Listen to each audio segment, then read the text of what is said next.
First question will be from Jason Jones. Jason. Hey, Precious, how you doing? Hey, I'm doing good. How you doing?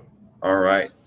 Just kind of first thing, have in terms of the teams you've been able to talk to, has Sacramento been one of those teams yet? Yes. And how was that? How was that meeting, and what did they want to learn about you in that meeting?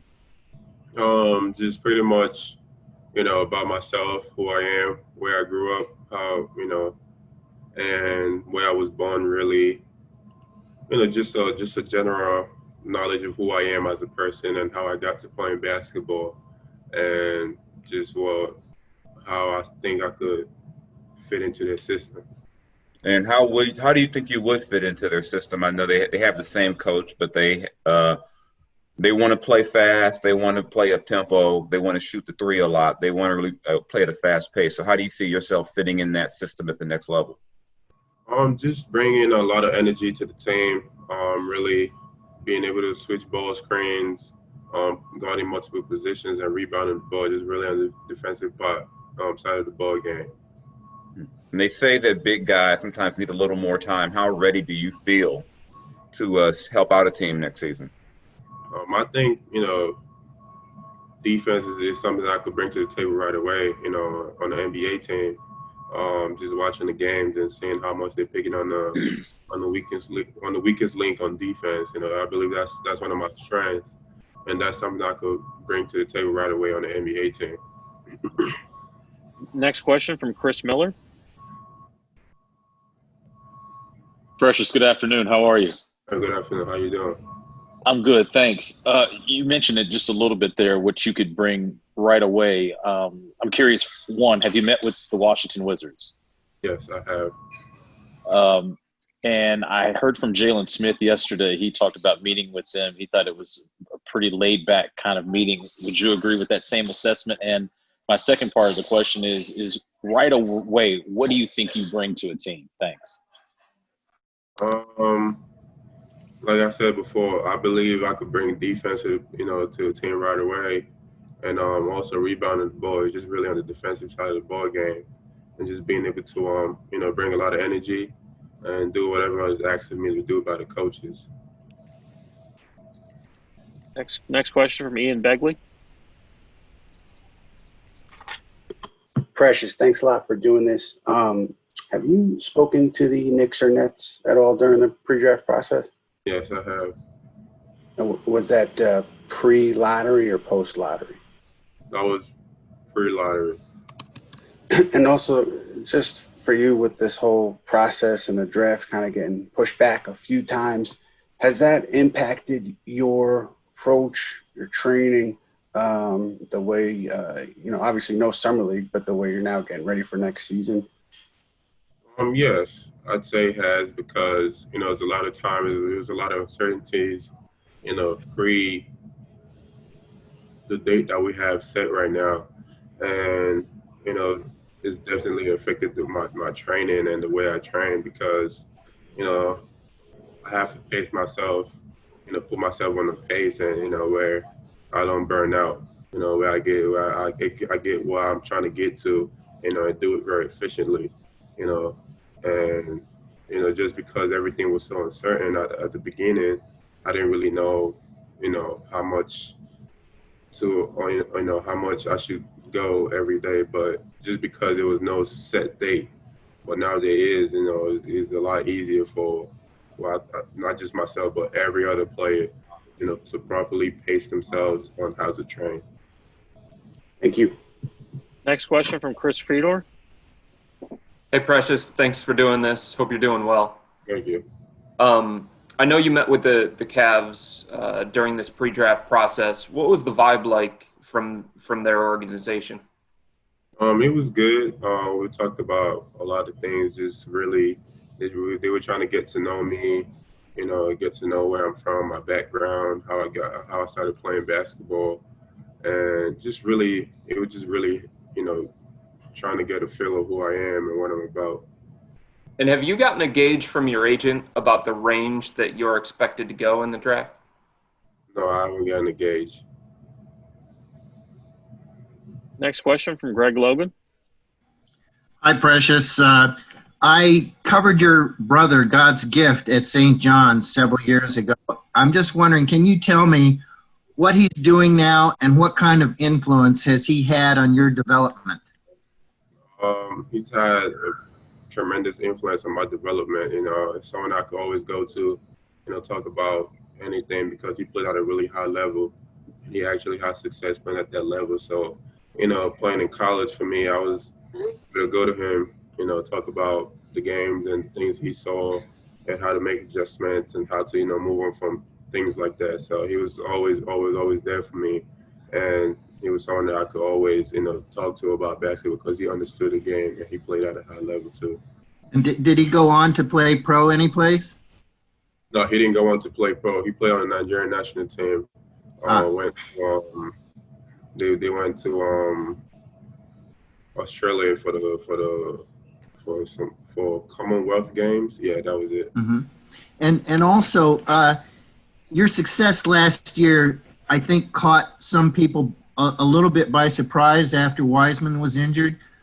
What did that show you that you're capable of? And is that the reason that you decided to go ahead and turn pro right away? My goal was to be able to, put myself in a position where I could become a pro. That was one of the reasons I chose University of Memphis to play for under a coaching staff like that. That had a lot of experience in the NBA. I could learn from them and also play against a lot of good players. And a lot of things happened last year, and for me it was just that every situation that happened, just really showed me that I could really I could thrive under adversity, and find ways to be successful no matter what the outcome is. Next question, Dwayne Rankin. Thanks, Mark. I wanted to piggyback off of what you was just asked. I plan for Coach Hardaway, who obviously had great success in the NBA. What are things that he's talked to you about or that you have experienced with him this season that you feel like will benefit you going to this next level? A lot of things, how really how to be a pro, how to approach the game, how to carry yourself as a pro and stuff like that. So it's really a lot of things that, I really don't know where to start or where to finish on the things that I learned from him. He really taught me a lot of things on my time at Memphis.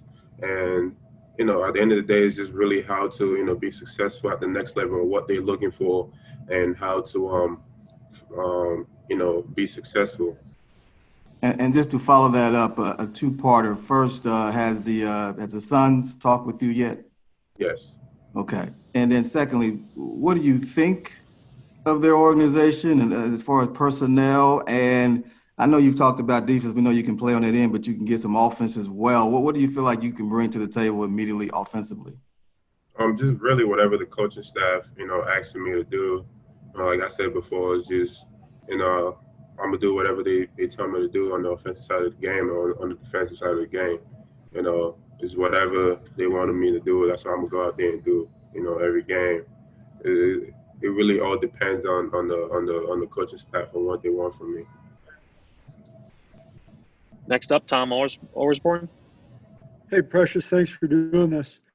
The Spurs are in need of front court depth, and they're always looking for tough, committed defenders. Have you talked to them? Yes, I have. They've got a talented young core with Lonnie Walker, Derek White, DeJounte Murray. Can you envision yourself with that group getting out and running like they did in the bubble? Yeah, I like a really fast-paced team, and I know they play really fast-paced, so I can see myself playing in a system like that. And just playing for a coach like Pop, the all-time great, one of the all-time greats, and coaches, yes. Defense. What would how can you envision that being? I think it's a blessing, playing for a coach that's considered one of the best all time to ever, coach in the NBA. I think it's a blessing to me being in a position where I can learn a lot from him, and also develop my game. I think it's a blessing. When did you talk to them? Pre-lottery. Okay, thank you. Thank you. Next up, Alex Kennedy. Hey, Precious. Thanks for doing this. What's it been like going through this process, in a year like this where everything's virtual, everything's over Zoom? Has that been an adjustment, and what's that process been like? I mean, it's been very, very different, I'd say. Not something that I really envisioned from the beginning, but like I said before, it's different, and all comes down to pacing yourself, as a player, just knowing what you need to do or how to go about it. So for me, it's really been that. It's really different. So we all know about that, but just me being able to just pace myself and know what I need to do or what I need to work on my game, and how to improve my overall package. What are the biggest challenges that come with, the process being so different this year and having everything virtual? I don't know what the challenges are because I've never been in this position, the pre-draft position before. So I don't know how other years or how other athletes that went through this process. I don't have experience. It's my first experience, so I can't really tell you, if this year, if this experience is better than last year's or last year's is better than this year. So. Sure. Thank you. Thank you. Next question from Benoit. Yes. Hi, Precious. Thank you for taking the time. You project and the NBA level as a little bit of a do-it-all big. You can shoot a little bit. You can defend. You're physical. You can pass. What are, according to you, the areas that you need to work on, that you need to improve? The areas that I need to improve are my shooting, my passing, and my dribbling. Just really my offensive part of the ball game. Just being able to make those decisions a lot quicker, a lot faster, and working on my jump shot every day. That's something I've really focused on, and getting that to where it needs to be at. And is there a wrinkle to your game you think is going to surprise people next year, like something people don't know about yet? Excuse me, say that again? Is there a wrinkle to your game? Is there a part of your game that you think people are going to be impressed by, like that people don't know you have yet in your arsenal? No, I don't think there's anything in my game that people do not know I have. Like I said before, it's really going to come down to the coaching staff wherever I end up at, to put me in a position where, whatever they ask me to do, that's what I'm going to go out and do. Okay, thank you. Thank you. Adam Zagoria, go ahead. Hey, Precious, good seeing you, man. Hope you're doing good. Doing good. How you doing? Good. I know you mentioned the Knicks and the Nets. And obviously, you lived up here in New York and the Bronx for a little while, and you were at St. Benedict's. What would it mean to you to play for the Knicks at the Garden? And what was their message to you when you had the meeting with them? Coming back, like I said, I've lived here really for a really long time since I moved to the United States. Being able to play for the home team would be very, that's a blessing. I think, playing in a stage like New York, in a big stage, it's a blessing. Just being in a position where I could come back home and play here, I think is a blessing.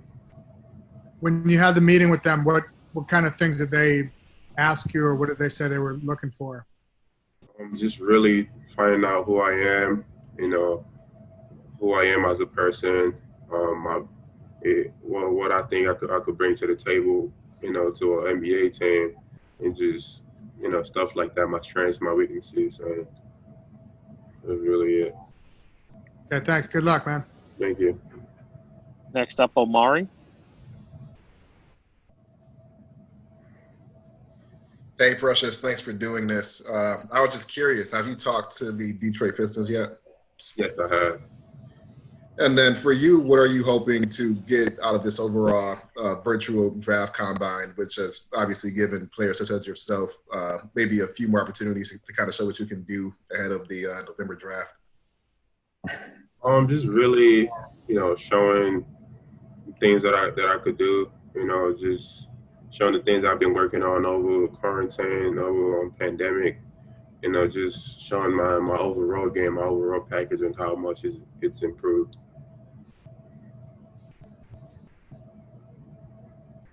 Aaron Rose. Hey, Precious. Thanks for doing this. Have you spoken to the Raptors? No, I have not. You have not. I'm looking at their team with Siakam and Anunoby. Are they players that you look at as similar to yourself, as maybe you kind of aspire to be like?